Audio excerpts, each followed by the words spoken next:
Bem-vindo ao canal Sociedade do Corvo. Você acaba de entrar em um lugar onde as vozes mudam, os rostos desaparecem, mas o medo permanece. Neste canal, cada história é um sussurro vindo da escuridão. Cada vídeo traz um membro da sociedade, uma nova alma perturbada e um novo pesadelo esperando para ser contado. Se você tem coragem de ouvir o que muitos tentam esquecer, inscreva-se, porque aqui o medo tem muitas formas e nenhuma delas avisa quando vai chegar. Esse é o pesadelo que eu carrego havia um tempo. Nos idos de 1932, quando a névoa que se arrastava pelas ruas úmidas de Arkham era mais do que mera condensação atmosférica. Era um sudário etéreo, um véu diáfano que se infiltrava nas frestas da realidade, tingindo cada pensamento com uma pálida e inexplicável melancolia, um presságio de horrores que jaziam além da compreensão humana. E o Dr. Alistair Fink, um modesto folclorista com uma inclinação quase doentia para o grotesco e o inexplicável, encontrava-me em meu escritório, um santuário de tomos empoeirados e relatos obscuros de desaparecimentos misteriosos. Minha paixão não eram os contos de fadas pueris, mas sim os horrores inomináveis que espreitavam nas periferias da sanidade, nas sombras onde a lógica se desfazia em fragmentos de terror. Foi então que o telegrama chegou, um arauto de desgraça em papel amarelado, uma caligrafia formal, quase gótica em sua precisão arcaica. Convocava-me a uma mansão isolada nos arredores de Miskatonic, a tristemente célebre mansão Blackwood. O emissor era um tal Sr. Elias Thorne, um advogado distante da família, que pedia minha consultoria especializada em uma questão de propriedade inerte e eventos perturbadores. Dizia-se que a linhagem Blackwood, outrora proeminente e com raízes que se perdiam nos primórdios da colonização, havia desaparecido de forma abrupta há décadas. A propriedade jazia abandonada desde então, um monumento gótico à decadência, ao esquecimento e a um segredo que o tempo, em sua infinita e indiferente marcha, não ousava apagar. Mas, nos últimos meses, estranhas ocorrências começaram a ser relatadas pelos poucos habitantes daquela região isolada. Sussurros no vento que pareciam proferir nomes antigos, inomináveis, que ressoavam com a cadência de rituais esquecidos. Sombras alongadas que dançavam à luz brusuleante da lua, assumindo formas que desafiavam a geometria euclidiana, e um frio que parecia emanar do próprio solo, mesmo nos meses mais quentes do verão, permeando tudo com uma sensação de morte e de uma presença alienígena que espreitava nas profundezas da terra. Minha jornada até aquele lugar foi uma procissão de visões inquietantes, uma descida gradual a um abismo de desolação. As estradas pavimentadas logo deram lugar a caminhos de terra batida, enlameados pela chuva persistente que parecia lavar a própria esperança da paisagem. Árvores retorcidas, com galhos que se contorciam como dedos esqueléticos de alguma entidade primordial, arranhavam o céu nublado, projetando sombras fantasmagóricas à medida que os faróis do meu Ford T rasgavam a escuridão. A paisagem se tornava cada vez mais selvagem, engolida por uma natureza que parecia se regozijar na desolação e no abandono, um prelúdio para o que me aguardava. Eu me aproximar. A mansão emergiu da névoa como um pesadelo petrificado, uma abominação arquitetônica que desafiava a lógica e a estética. Suas torres pontiagudas rasgavam o crepúsculo, e as janelas escuras, como olhos vazios de um gigante adormecido, me fitavam com uma malevolência silenciosa, uma promessa de segredos inomináveis. O ar ao redor da propriedade era denso, pesado, carregado de uma energia latente que fez os pelos da minha nuca se arrepiarem e um arrepio gélido percorrer minha espinha. Não era apenas o frio da noite, mas algo mais primitivo, algo que sussurrava de eras esquecidas e de entidades que habitavam o vazio entre as estrelas. A porta principal, imponente, esculpida com detalhes quase pagãos, que pareciam ecoar rituais ancestrais, estava entreaberta. Um convite mudo, ou talvez uma armadilha sutilmente orquestrada por uma inteligência alienígena. Hesitei por um instante, lembrando-me das lendas sussurradas nos salões de velhas sociedades ocultistas e nos escritos esotéricos, que eu tanto estudava, que certas criaturas das sombras não podiam cruzar o limiar de um lar sem serem convidadas. Mas a curiosidade, essa maldita e insidiosa força que tantas vezes me conduziu a lugares perigosos, me puxou para dentro, como uma maré irresistível que arrasta um navio para as profundezas abissais. O interior era um santuário para o tempo e a decadência, um mausoléu de memórias esquecidas. Pó e teias de aranha cobriam cada superfície, formando um manto cinzento sobre móveis outrora grandiosos, agora meros espectros de sua antiga glória. Mas havia uma estranha preservação, como se o próprio ar estivesse selado, impedindo a completa desintegração,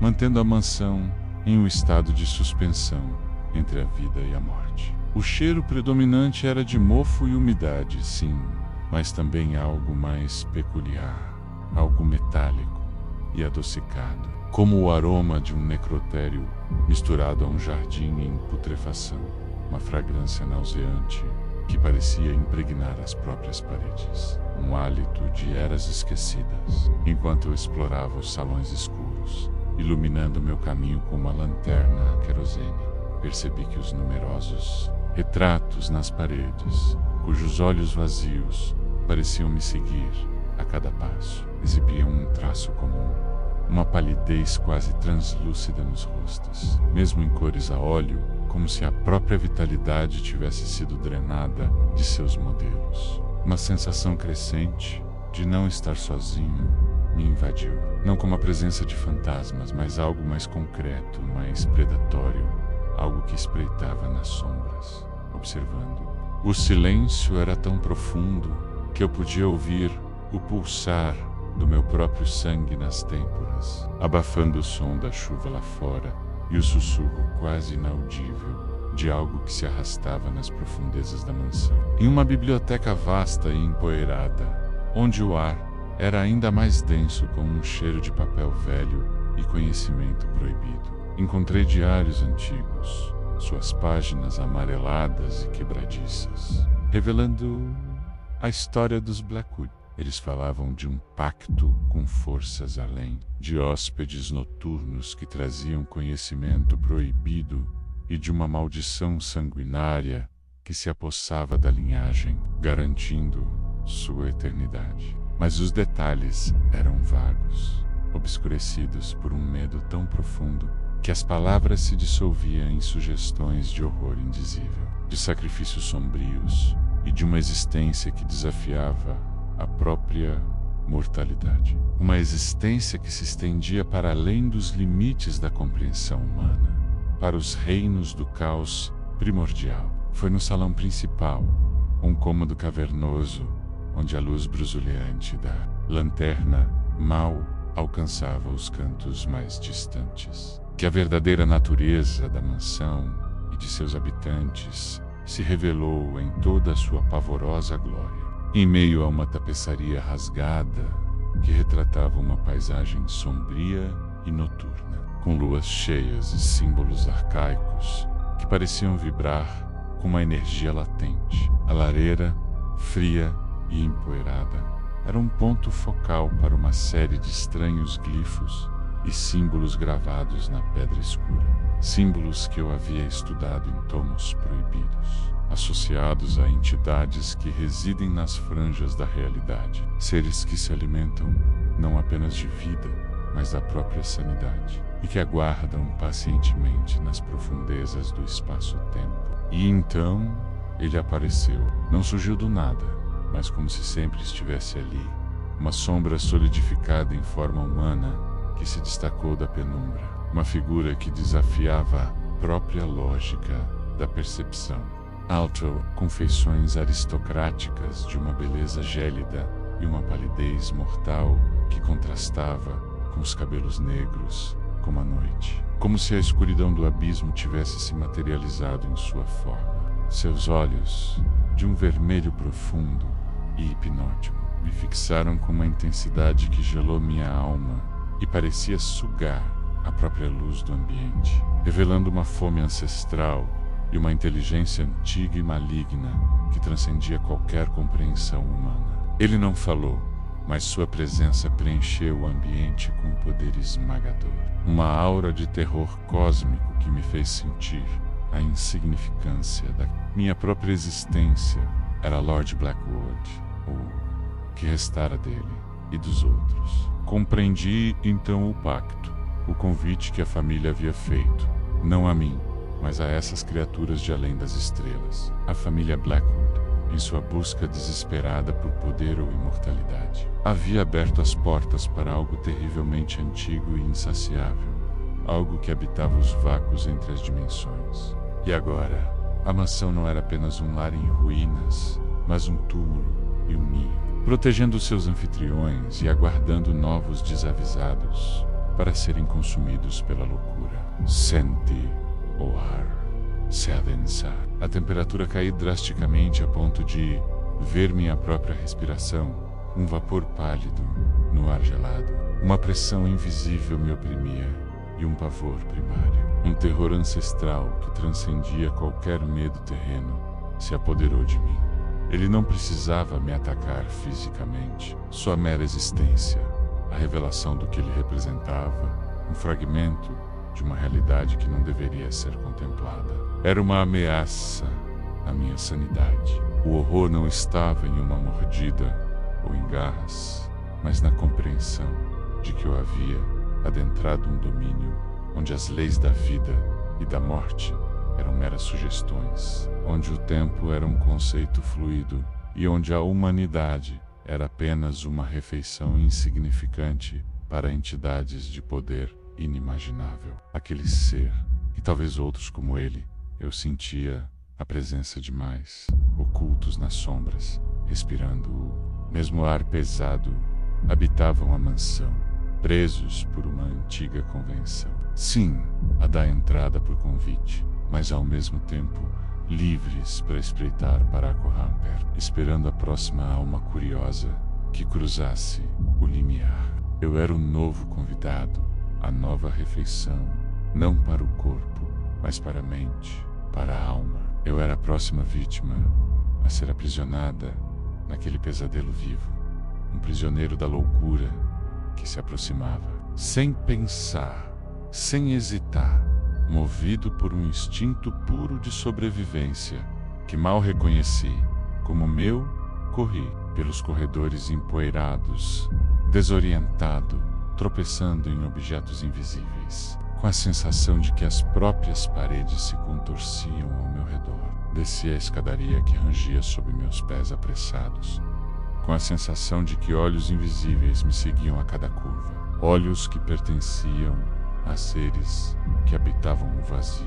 O sussurro do vento do lado de fora parecia agora um coro de vozes inumanas, me chamando, me convidando a ficar, a me juntar a eles na escuridão, a abraçar a loucura. Mas eu tinha visto demais, sentido demais, e a loucura já roçava nas bordas da minha percepção, ameaçando me engolir por completo. Escapei da mansão Blackwood, mas não de sua influência. Os horrores que testemunhei não foram apenas visuais, mas constituí uma fissura na própria tapeçaria da realidade. A verdade por trás dos Blackwood, a natureza exata dos seus hóspedes e o antigo pacto que selou seus destinos. Tudo isso se alojou em minha mente, corroendo a realidade como um ácido lento, distorcendo minha percepção do mundo e revelando a fragilidade da sanidade humana diante do cósmico. As sombras ainda dançam na periferia da minha visão, mesmo em plena luz do dia, assumindo formas que desafiam a geometria e a lógica. Os sussurros da mansão me seguem nos sonhos, ecoando em minha mente, chamando por um convite, por uma chance de entrar novamente. Minhas noites são atormentadas por visões de olhos vermelhos e pálpebras fantasmagóricas, e sinto a presença de algo antigo e vasto, espreitando nas profundezas da minha própria consciência. Eu sei que, em algum lugar, na escuridão opressora, eles ainda esperam, pacientes, imortais, à espreita por mais um tolo que, por curiosidade ou destino, decida aceitar o sussurro da mansão Blackwood. E temo que, mais cedo ou mais tarde, mesmo sem um convite formal, a porta da minha própria sanidade possa se abrir para eles. Porque o verdadeiro horror, eu aprendi, não é o que se esconde na escuridão, mas o que ele revela sobre a fragilidade da nossa própria existência, a insignificância da humanidade diante de entidades que habitam o vazio entre as estrelas, e a inevitabilidade da loucura quando se ousa espiar o abismo.